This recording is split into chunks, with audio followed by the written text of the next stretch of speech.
இது ஆரி embroidery class 13. இப்போது ஆரி எம்ப்ராய்டரியில் stem stitch போட்டு காமிக்கிறேன். முதல்ல இந்த ஸ்டிச் எப்படி போடுறதுன்னு பார்க்கலாம். அதுக்கப்புறம் இதை எங்கே போடணும்னு சொல்கிறேன்.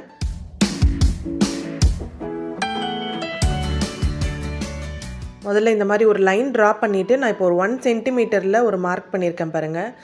அந்த அளவுக்கு நீளமாக ஒரு ஸ்டிச் பண்ண போகிறேன்.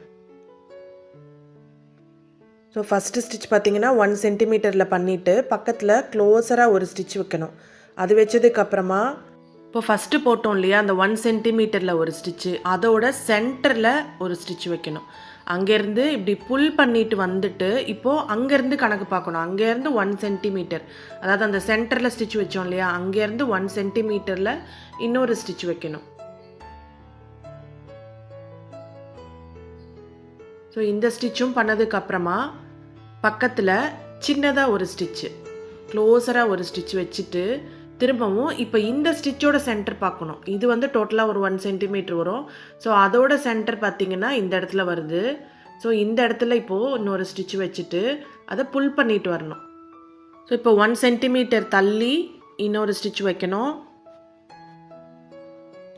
இந்த ஸ்டிச்சுக்கு அப்புறமா சின்னதாக ஒரு ஸ்டிச்சு, திரும்பவும் அந்த 1 சென்டிமீட்டர் ஸ்டிச்சுக்கு சென்டரில் ஒரு ஸ்டிச்சு,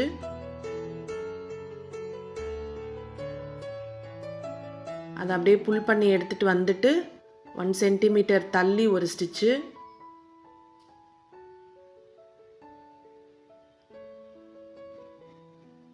இதுக்கப்புறமா சின்னதாக ஒரு ஸ்டிச் வைக்கணும். திரும்பவும் இந்த 1 சென்டிமீட்டர் ஸ்டிச்சுக்கு சென்டரில் ஒன்று. ஸோ அந்த சென்டர்லன்னு வைக்கும்போது க்ளோஸராகவும் வைக்கணும், அதாவது பக்கத்தில் இருக்கிற அந்த ஸ்டிச்சுக்கு ரொம்ப க்ளோஸராக அந்த ஸ்டிச் இருக்கணும்.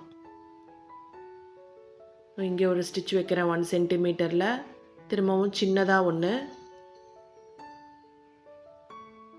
இப்போ அந்த 1 சென்டிமீட்டர் ஸ்டிச்சுக்கு சென்டரில் க்ளோஸராக இன்னொரு ஸ்டிச்சு. ஸோ இப்படி தான் நம்ம கண்டினியூ பண்ணிட்டு போகிறோம். இந்த ஸ்டெம் ஸ்டிச் பார்த்திங்கன்னா ஹேண்ட் எம்ப்ராய்டரியில் தான் ரொம்ப ஃபேமஸ். அதில் வந்து ஒன் ஆஃப் த பேசிக் ஸ்டிச்சஸ்ன்னு பார்த்திங்கன்னா ஸ்டெம் ஸ்டிச்சில் ரொம்ப இம்பார்ட்டன்ட் ஸ்டிச்சு. ஸோ ஆரி ஒர்க் பொறுத்த வரைக்கும் நம்ம ஸ்டெம் ஸ்டிச்சை வந்து அந்தளவுக்கு யூஸ் பண்ண மாட்டோம். பட் ரேரான இடங்களில் ஹெவி ஒர்க்கில், கிராண்ட் ஒர்க்லலாம் இது தேவைப்படும். இந்த ஸ்டிச்சை மெயினாக யூஸ் பண்ணி நம்ம ஒரு ப்ளவுஸோ அல்லது ஒரு டிசைனோ நம்ம கம்போஸ் பண்ண மாட்டோம். பட் ஒரு டிசைனில் மல்டிபிள் ஸ்டிச்சஸ் வரும்போது அதில் வந்து ஒன் ஆஃப் த ஸ்டிச்சஸாக நம்ம இதை இன்க்ளூட் பண்ணி யூஸ் பண்ணிக்கலாம்.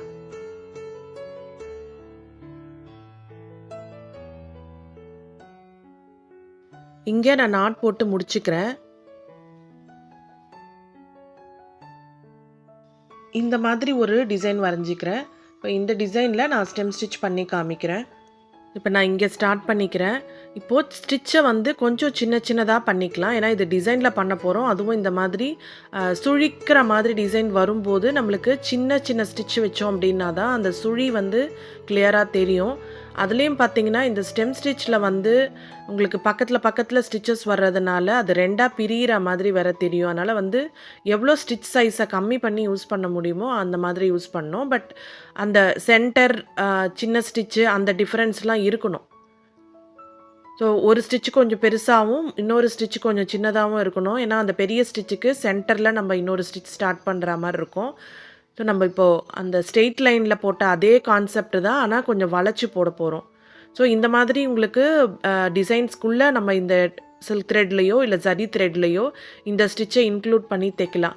அதை விட இன்னொரு இம்பார்ட்டண்ட் யூஸ் இந்த ஸ்டிச்சுக்குன்னு பார்த்தீங்கன்னா, ஜர்தோசி தைக்கிறப்பவும் பீட்ஸ் தைக்கிறப்பவும் இந்த பேட்டர்னில் நம்ம வந்து கொஞ்சம் ஸ்டிச் பண்ணுற மாதிரி இருக்கும். ஸோ அதை நீங்கள் கற்றுக்கும் போது உங்களுக்கு நல்லா புரியணும் அப்படின்னா நீங்கள் இதை ப்ராக்டிஸ் பண்ணிங்கன்னா ஜர்தோசியோ பீடோ பண்ணும்போது உங்களுக்கு தெளிவாக புரியும். ஆல்ரெடி வந்து உங்களுக்கு பீட் கொஞ்சம் ஈஸி தான், ஜர்தோசி வந்து நம்மளுக்கு கஷ்டமாக இருக்கும் தைக்கிறதுக்கு.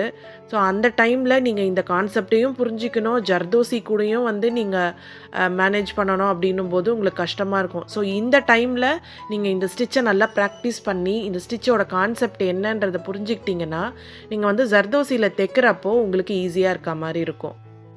இப்போ நான் போட்டுட்ருக்க இந்த மாதிரி கொடி டிசைன்ஸில் தான் இதை யூஸ் பண்ணணுன்ட்டு இல்லை, எந்த டிசைன்லனாலும் அவுட்லைன் போடுறதுக்கு நம்ம இந்த ஸ்டிச்சை யூஸ் பண்ணலாம். ஃபார் எக்ஸாம்பிள் நீங்க எலிஃபேண்ட் ஆர் பீகாக் இதெல்லாம் வந்து அவுட்லைன் மட்டும் ஸ்டிச் பண்றீங்க அப்படின்னா, இந்த ஸ்டிச்சை யூஸ் பண்ணி நீங்க ஸ்டிச் பண்ணி பார்க்கலாம். ஸோ அந்த மாரி நெறைய டிசைன்ஸ் நீங்க ட்ரை பண்ணுங்க.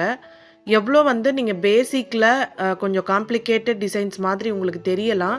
பட் அதெல்லாம் ட்ரா பண்ணி நீங்க பிராக்டிஸ் பண்ணி பார்த்துட்டீங்கன்னா, உங்களுக்கு பின்னாடி கொஞ்சம் ஒர்க்க ஹெவியா கொண்டு போம்போது உங்களுக்கு ரொம்ப ஈஸியா இருக்கிற மாரி இருக்கும். ட்ரை பண்ணி பாருங்க. தேங்க்ஸ் ஃபார் வாட்சிங்.